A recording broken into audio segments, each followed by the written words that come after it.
Hello, all. Welcome to the chapter Microorganisms, a different world.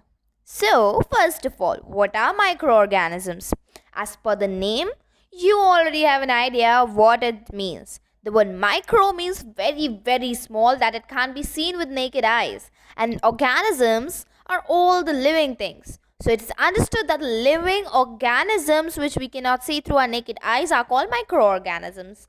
So, I have written all of this in the simplest language, which already clears it up to us that any living organisms which we can't see individually with our naked eyes are called microorganisms, also called microbes. Fine.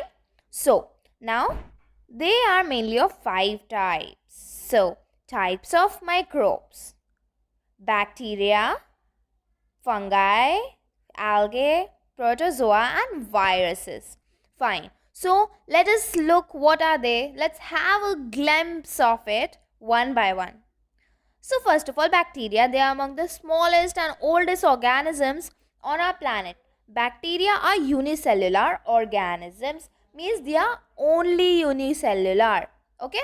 So they are amongst the smallest and the oldest ones. Fine. So we can conclude that they were older than the dinosaurs. Fine. Then different bacteria have different shapes. Rod shaped bacteria are called bacilli, spherical shaped are cocci, comma shaped vibrio, and spiral shaped spirilla. Fine. So hope you all have understood this much. Please do remember these names. So this picture behind are of the bacteria. So these are rod shaped. These are bacilli bacteria. Now next we have fungi with us. But you see that these are the mushrooms behind, and they are multicellular, right? But remember, we have learned that they can be uni or multicellular too. But you again have a doubt that they are visible to us, right? So, they are a group of single or multicellular organisms. Fungi may be either microscopic or unicellular. All fungi lack chlorophyll and derive their food from decaying organisms. Fine. So, some of the fungi can be seen with the naked eyes also, like all the mushrooms are fungi only. Fine. And one more thing to tell you is an example of unicellular or microscopic fungi is bread mold. You see mold on the bread, that is the fungi. You see its colonies, not individually you see it. Fine. Next, we have viruses, and who don't know about these king viruses, right? So they are so small that they can't be seen with an ordinary compound microscope. They are usually studied through special microscope called electron microscope. So all the microorganisms are studied through a microscope, compound microscope. So, but these can be seen through electron microscopes only. But they are a topic of confusion for the scientists, that are they living or non-living? Well, we have this much knowledge nowadays because this is happening all over the world, and it is impossible to kill them because they are not living partially. So inside a host they are living, and outside the host they are dead. Okay. So the most feared COVID-19 and avian flu are diseases caused by them. You know about the COVID-19, and avian flu is also caused by the viruses. Now we have protozoa. They are a group of animal-like unicellular organisms. Protozoa is aerobic eukaryote. They obtain energy by absorption or through ingestion. Specialized structures, amoeba, paramecium, and euglena are some of its examples. So behind you can see some of the protozoa. So they are a group of animal-like unicellular organisms. So they do not harm us, but they may harm us. Like malaria is caused due to protozoa, as they are present mostly in the wet places or inside the water. Fine. So malaria is caused by protozoa only. Fine. Now next we have algae. Wow, they are looking so beautiful and looks like a child has drawn this, but this is a microscopic picture. They are a group of simple plant-like organisms containing chlorophyll. They contain chlorophyll as we can see here, and they are plant-like. And yes, of course, they do photosynthesis. Chlorella and seaweeds are its examples. In a membrane, they obtain their nutrition in the process of photosynthesis, right? Their cell is almost like a plant cell. I have not gone deep, but they are almost like a plant cell. Fine. So they can also be seen through naked eyes, some of their types. Fine. Now next, what is the topic? Usefulness of microbes. Microorganisms benefit us in number of ways. So in 4 ways, 4 categories: commercial uses, medicinal, agricultural and environmental. Now let's see how. First of all, commercial, making curd and cheese. Okay.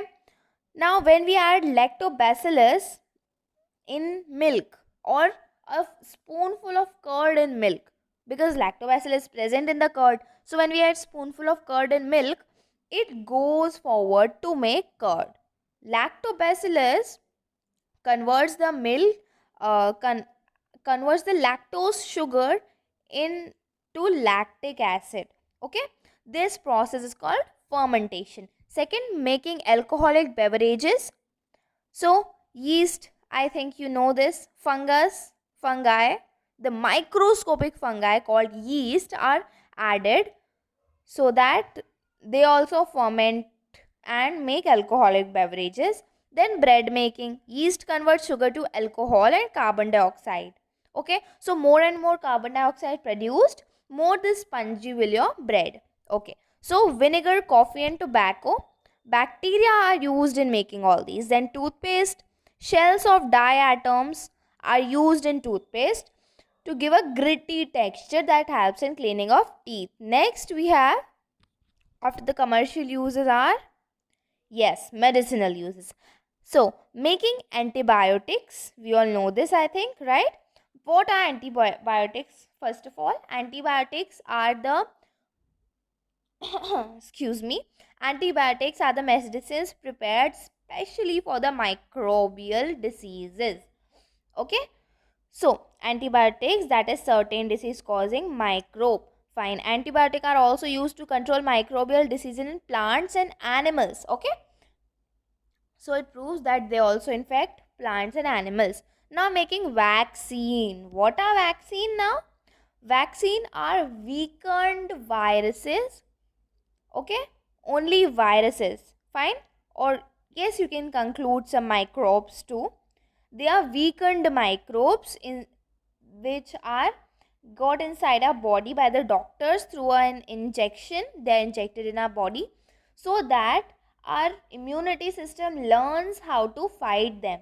They cannot infect us as they are weakened, but our immunity learns to fight to them, and it is introduced in the healthy person's body only to prevent the disease, not cure, to prevent it. Now next we have with us, after the medicinal uses, is agricultural uses. Nitrogen cycle and nitrogen fixation. Fine. So nitrogen cycle is a process by which Friedman sparing nitrogen is converted into nitrogen compounds in nature. Nitrogen is fixed during lightning or by nitrogen fixing bacteria. Green algae, leguminous plants like pea and soya bean have nitrogen fixing bacteria, rhizobium. Okay, so rhizobium is a nitrogen fixation bacteria which converts the nitrogen present in the air into the form in which plants can use them. We all know that plants need nitrogen. So rhizobium are present in the root nodules of the leguminous plants only, like pea, soya bean. Fine. Now next uses after the agricultural uses are environmental uses. So microbes such as bacteria and fungi act on the bodies of dead plants and animals to convert them into simple substances. that they can be decomposed, to decompose them. As for example, bacteria can help in the sewage treatment, and fungi, let's take an example of what? A mushroom. They are saprophytic and grow on dead organisms, we know that, and so helps in decomposement. So they are so helpful to the environment also. Next we have harmfulness of microbes, so causing diseases and food spoilage. We know causing diseases, but food spoilage is also a factor. So let's see about the disease causing microorganisms. Microorganisms that cause diseases in human beings are called pathogens. Okay, I didn't wrote this word so that I can tell you. They are called the pathogens. Okay, so they enter the body of a healthy person, animal or plant through air, water or food, or maybe a direct contact also. Fine. Dirty water and unclean or spoiled food contains many pathogens. Okay, so they can enter into our body. Now communicable, non-communicable diseases, I think you all know. Communicable, they can be communicated from one to another. Non-communicable can't. For example, malaria are caused by protozoa, I told earlier too. Chlorella, tuberculosis and typhoid can be caused by bacteria. Ringworm by fungus. Common cold, poliomyelitis and chickenpox are caused by viruses. So, diseases of cattle are rinderpest, anthrax foot and mouth disease. Rust of wheat, sister canker and apple scab are in plants. So, here are some diseases which are caused in plants and animals also. In animals, if we talk about the fishes, there is a disease, fin rot also. Fine. So, now the food spoilage. Microorganisms such as fungi and bacteria are responsible for the food spoilage. They are responsible, my lord. Okay. So main conditions required for growth of these microorganisms are moderately warm temperature and moisture. So of course, to remove them, we need to remove these favorable conditions. So how do we know, how do we detect that foul odor? Means bad smell, slimy surface or cotton like growth on the surface, like कहते हैं कि गिलगिले से हो जाते हैं, like that, slimy surface discoloration, sour taste and gas formation. Okay, now gas formation in Tetra packs, if they are swollen, you should not take it, because it's the sign that they are spoiled by the microbes. Fine, that is the gas formation. Now food preservation. So our microbes have destroyed our food. Now we need to preserve them to eat them. Food preservation is the process of treating and handling food with an aim to stop or slow down its spoilage. Okay, if it is already spoiled, then we can't do anything. We can stop it or we can slow down it. Fine. So to maintain its nutrition with the flavor and texture also. Okay. Some microbes, since microbes are one of the major causes of food spoilage, food preservation involves creating conditions and that are unfavorable for their growth. Fine. So we have to either kill them or prevent their reproduction, right? So now type now let's see how to preserve them. Fine, here are some processes. Methods of food preservation.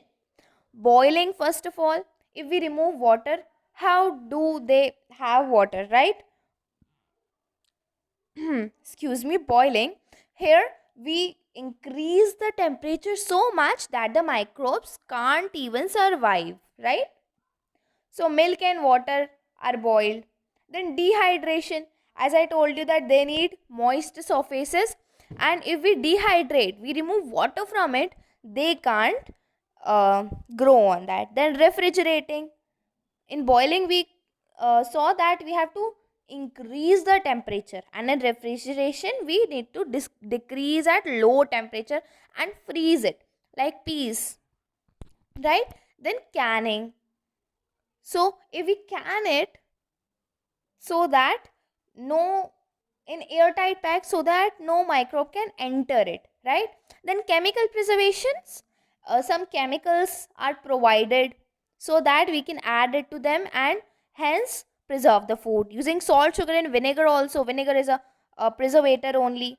Then sugars, example jam, salt, jam, pickle. Then pasteurization is an important process. In this, what happens, we, like example milk, we heat it up to a high temperature and then suddenly cool it down, so that if somehow the microbes have adopted them to the high temperature, suddenly if we decrease the temperature, they may die. Fine. So now, thank you for giving me your precious time so patiently. Thank you. So I am Shritika.